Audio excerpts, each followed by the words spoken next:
Olá meninas, mulheres de Deus, seja muito bem-vinda ao 5º episódio da série As 10 Virgens. E nós estamos falando sobre as 5 virgens insensatas. Seja muito bem-vinda. Nós vamos falar sobre a última virgem e eu dei o nome a ela de religiosa.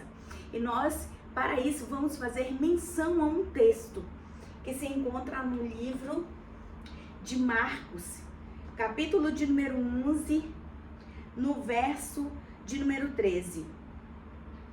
E avistando ao longe uma figueira com folhas, foi verificar se encontraria nela algum fruto. Chegando perto dela, nada encontrou, a não ser folhas, porque não era a época de figos. E então a repreendeu: nunca mais em tempo algum como alguém fruto de ti. E os discípulos escutaram quando ele proferiu isso. Glória seja dada ao nome do Senhor Jesus. Mulheres, hoje nós vamos falar sobre a virgem religiosa. Então, o que significa a palavra religiosa para contextualizar? A palavra religiosa significa alguém que pertence a uma religião. Alguém que faz parte de uma religião. Só que em Lucas capítulo 18, versículo de número 9, o Senhor vai falar sobre a parábola do publicano e do fariseu, para que a gente entenda quem é esse religioso, quem é essa religiosa.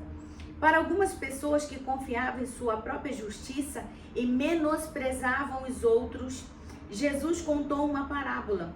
2 homens subiram ao templo para orar. Um era fariseu e outro publicano. O fariseu em pé gravava em seu íntimo e orava: Deus, eu te agradeço porque não sou como outros homens, roubadores, corruptos, adúlteros, nem mesmo como este cobrador de impostos. Jejuo 2 vezes por semana e dou o dízimo de tudo quanto possuo. Entretanto, o publicano ficou à distância e sequer ousava olhar para o céu, mas batendo no peito, confessava: ó Deus, sê benevolente para comigo, pois sou pecador. Eu vos asseguro que este homem, e não o outro, foi para sua casa justificado diante de Deus, porquanto todo aquele que se vangloriar será desprezado, mas o que se humilhar será exaltado. A primeira coisa que eu quero que a gente entenda aqui é que o religioso é aquele que consegue ver pecado em todo mundo.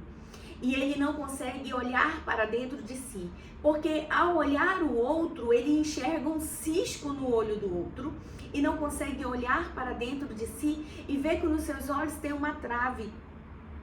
A diferença entre aqui o publicano e o fariseu, e vamos trazer para nós mulheres a publicana e a fariseia, vamos entender o que Jesus está querendo dizer para nós mulheres religiosas. Mulheres, as nossas igrejas estão cheias de mulheres religiosas, de mulheres que não conseguem olhar para dentro de si e ver as suas mazelas, ver as suas chagas, ver os seus problemas, não conseguem enxergar o seu pecado, a sua falha, e com isso clamar a Deus por mudança. O fariseu dizia: Senhor, eu jejuo 2 vezes por semana, eu dou dízimo de tudo que eu possuo, e batia no peito como se aquilo fosse algo que viesse a mover ou comover o coração de Deus, porque Deus não se move por aquilo que nós temos, Deus não se move pelos nossos dízimos, Deus não se move pelas nossas ofertas. Mas quantas vezes estamos sendo religiosas, olhando o problema do outro, olhando o defeito do outro, acusando a irmã. Nós não temos coragem de estender a mão. A nossa geração é uma geração hipócrita, que acusa todo mundo, que consegue ver o problema no outro, não consegue olhar para dentro de si, não consegue olhar para a sua casa, não consegue olhar para a sua família e ver que lá dentro também tem um problema.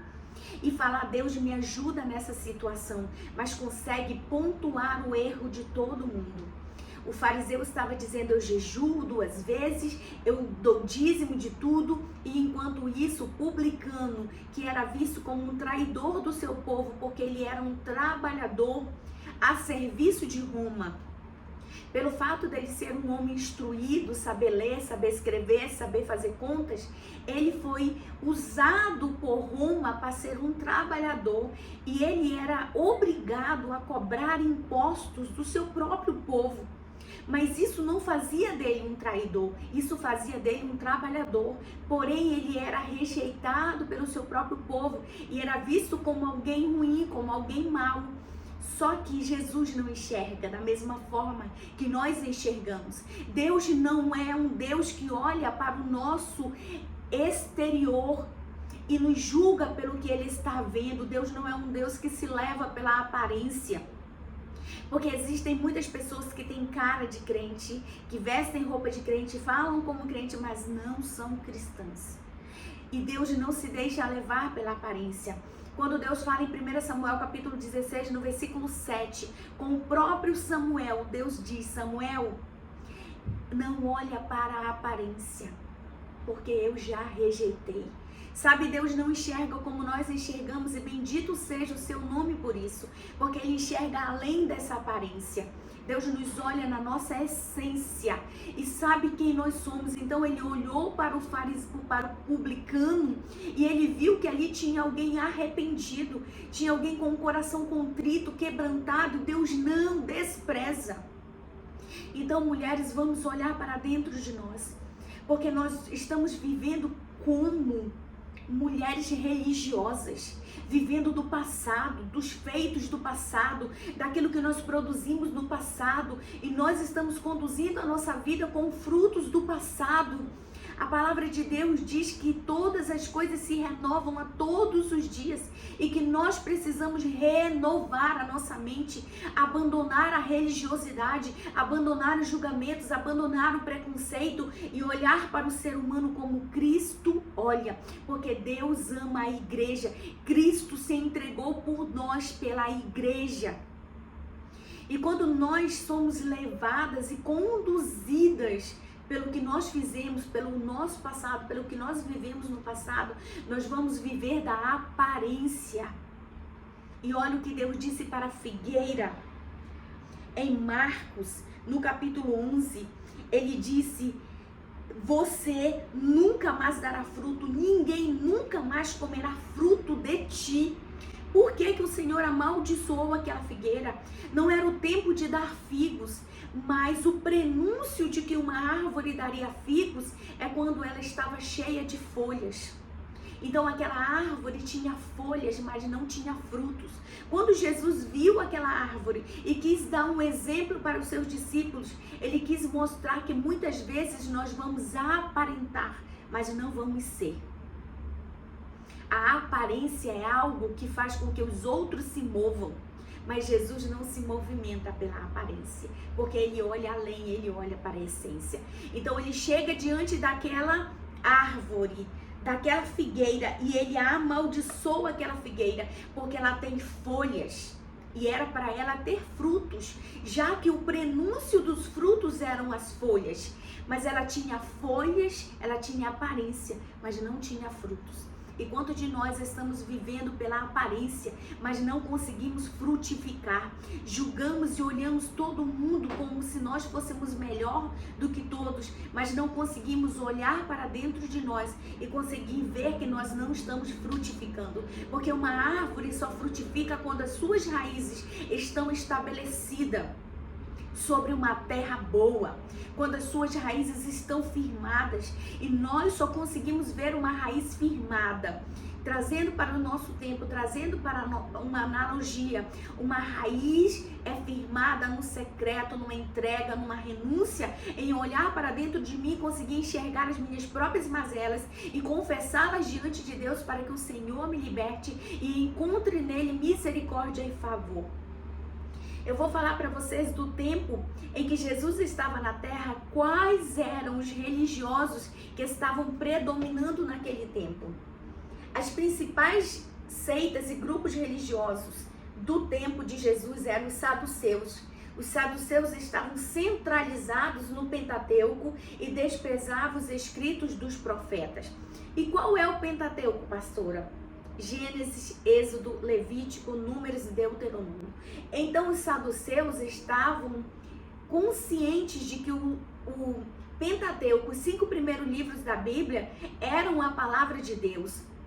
E eles desprezavam todos os profetas, Isaías, Jeremias, Ezequiel, Daniel, Oséias, Joel. Eles desprezavam aquilo que estava escrito nos profetas. Sabe por quê? Porque ali tinha correção, ali tinha repreensão, ali tinha uma fala sobre arrependimento, sobre você olhar para dentro de si e mudar quem você é. E o segundo grupo religioso eram os fariseus. Os fariseus eram um dos principais partidos políticos e seitas religiosas da época. Os fariseus eram aqueles que comandavam a lei.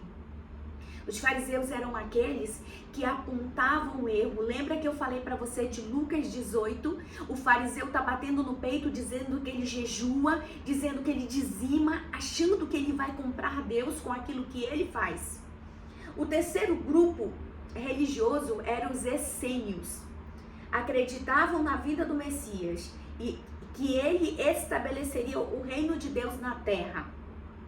E a palavra de Deus fala em Isaías capítulo 61.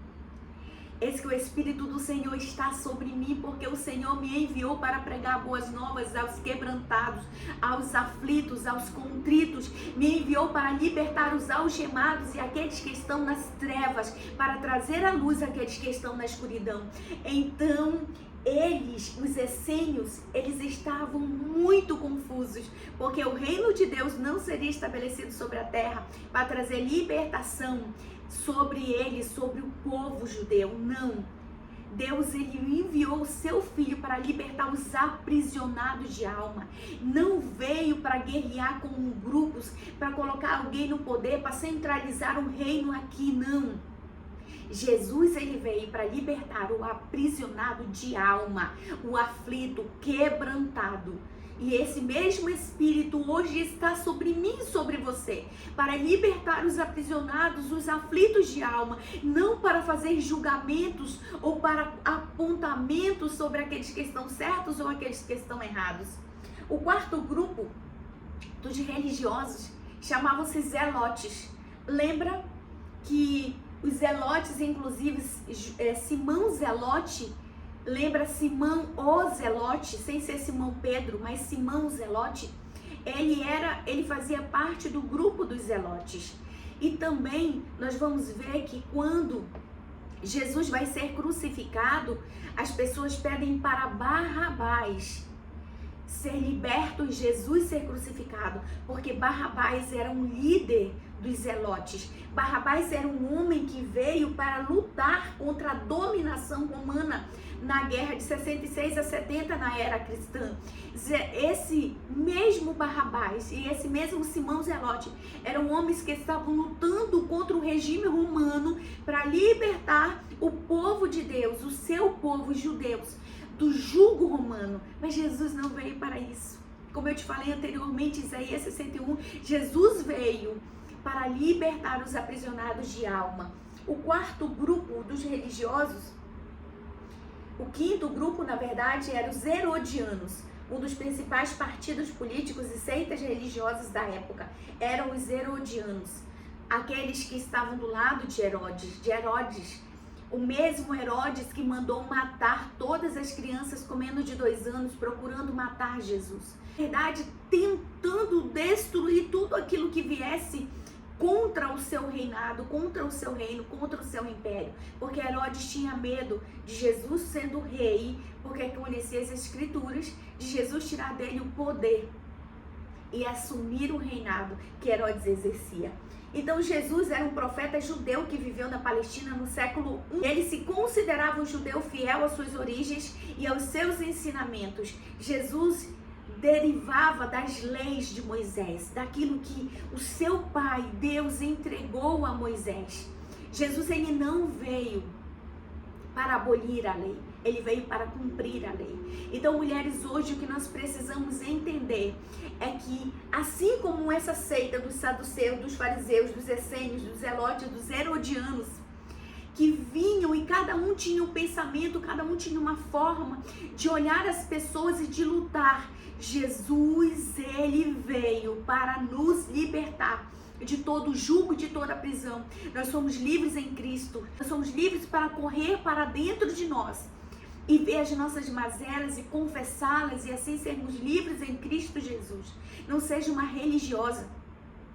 Não viva do seu passado, construa em novidade de vida diariamente, porque o Senhor nos chamou para renovar a nossa mente diariamente. Amém, mulheres? Que o Senhor te abençoe com toda sorte de bênção. Até o nosso próximo vídeo, que o Senhor te abençoe. Compartilhe esse vídeo com mais uma mulher de Deus. Amém.